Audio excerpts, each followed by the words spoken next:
Ladies and gentlemen, let's talk about the greatest anime ever! Sorry. I won't try to hide or deny the fact that Kara no Kyoukai is probably my favorite series of all time. Although you can argue the fact that of all time is kind of a dumb term seeing how there's always the latest and greatest being put out, I have no doubt that Kara no Kyoukai is something that's going to be sticking with me for the rest of my life. It just had everything I could have ever wanted out of a series. Complex ideas and themes that made me think, an engaging story, characters I genuinely cared for, amazing visuals by Ufotable, and a soundtrack by Yuki Kaji that is just a joy to listen to. So when I heard that the 7-movie long series was getting an 8th movie, I couldn't help but have a little bit of skepticism. The story was done, it was complete, perfection wrapped with a little bow. But yet there is a fan side of me that was just like, yeah, let's go one more round. And so after months of impatiently waiting like a kid waiting for Christmas, I finally got to see it. Ladies and gentlemen, I'm Fiction Reviews, and today, a review of Kara no Kyoukai, Mirai Fukuin. And so, without further ado, let's get this started.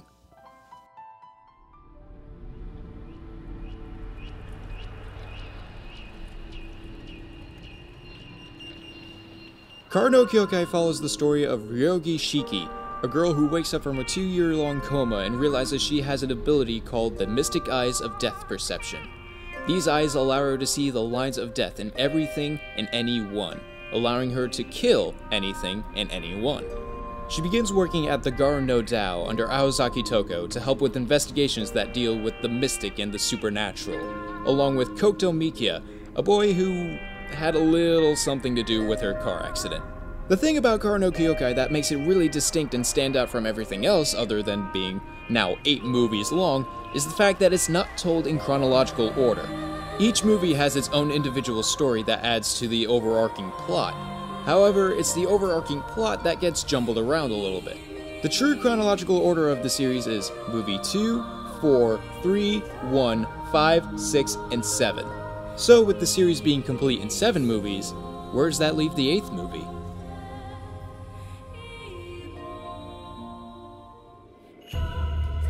Basing off the original light novel, Mirai Fukuin has 2 main storylines.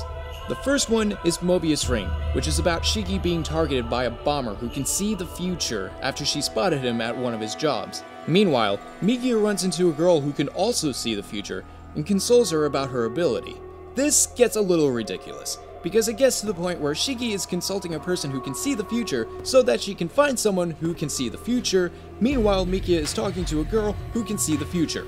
If you couldn't tell, the creators are trying to say something about the future, and that the chances of running into a prophet in any given city are pretty fucking good. The second story, called Mobius Link, takes place roughly 10 years after the events of the 7th movie, and it follows Mitsuru and a young girl named Mana as they go track down a local legend called Mother of Mifune, a fortune teller who's very accurate in her predictions and is quite popular in the area. Now, both stories have their merit, however, I think you can start to see where the main problem of the movie is. In an entire series that's built around not being told in chronological order, this movie is very out of place. As I mentioned before, the series is done, it's been completed, we all know the ending. So adding another movie that doesn't take place after the events of the last movie just doesn't belong. And what makes this even more confusing is that the movie does contain a story that takes place after the 7th movie.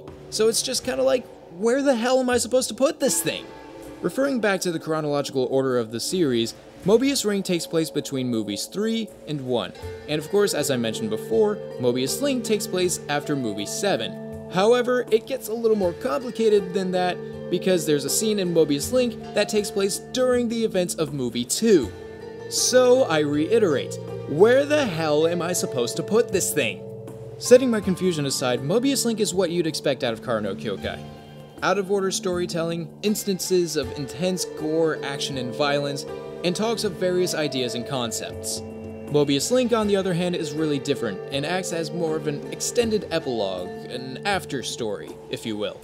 Both stories together are a little underwhelming compared to the rest of the series, but as their own thing, they're pretty good.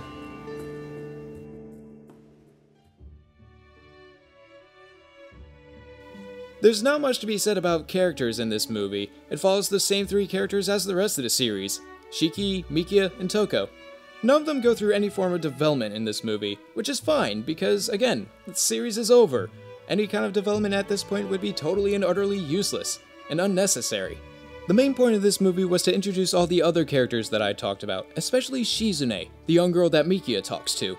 But even this was a little odd to me because we have seen Shizune before, at the end of movie 6, and she was mentioned in the epilogue of movie 7. So yes, we're being introduced to this character so we can get to know her better, but at the same time it just feels like they're tying loose ends that really don't need to be tied. Just based off of what Mikia says in the epilogue of movie 7, we can kinda take a guess as to what happened. So all of this introduction shit was really kinda unnecessary. Then there's Mitsuru, a completely new character in the series. He goes through the most development in this movie, however I feel like there's a whole big chunk of it just kinda missing, so you really just kinda have to take it as it is. Nevertheless, he was a really enjoyable character, so I welcome him to the cast. And finally there's... Mana. Ryoki Mana desu. Wait. Say that again? Mana. Ryoki Mana desu. That's right, ladies and gentlemen, you heard it right! This is the child of Shiki and Mikia.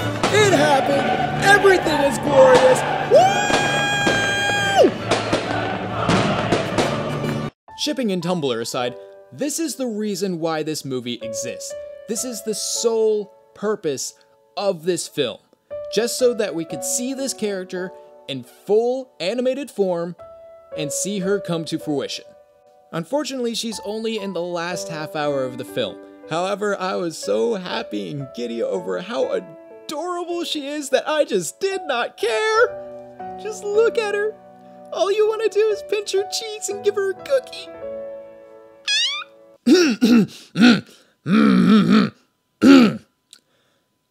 Anyways.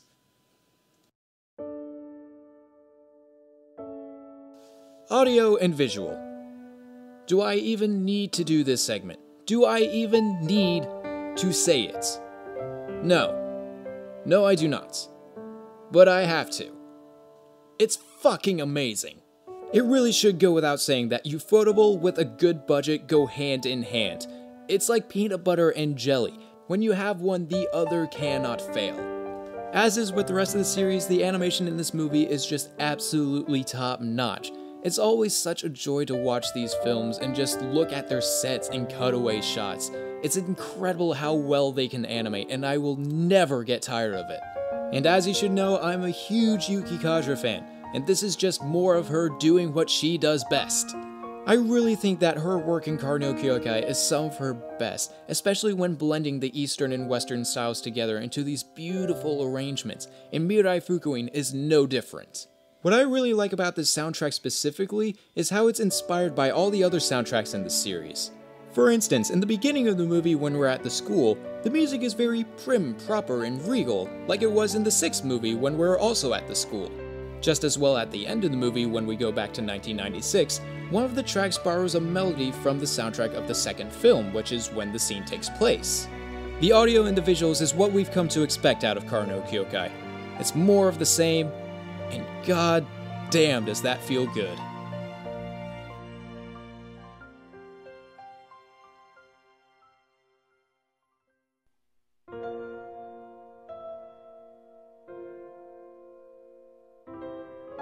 This movie's main problem is its confusing sense of belonging. Does it actually belong with the rest of the series?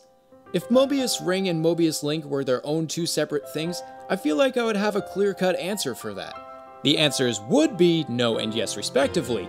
However, since they are together, the movie just kinda becomes its own thing.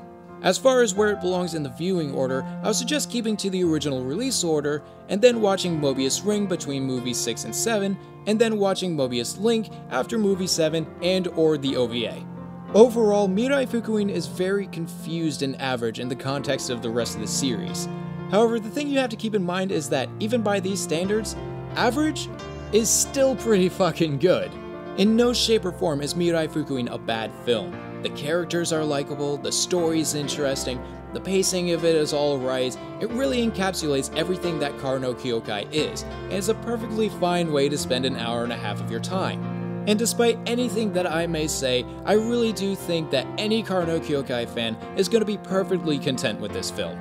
As for my rating, after weighing it as an entry in the Karo Kyoukai franchise and as its own individual thing, I've decided to award it with a View It. It's an all-around solid film and should definitely be on your to-watch list, of course, with the rest of the series. Well, that's it for me. Here's to the future. This is Fiction Reviews, signing out.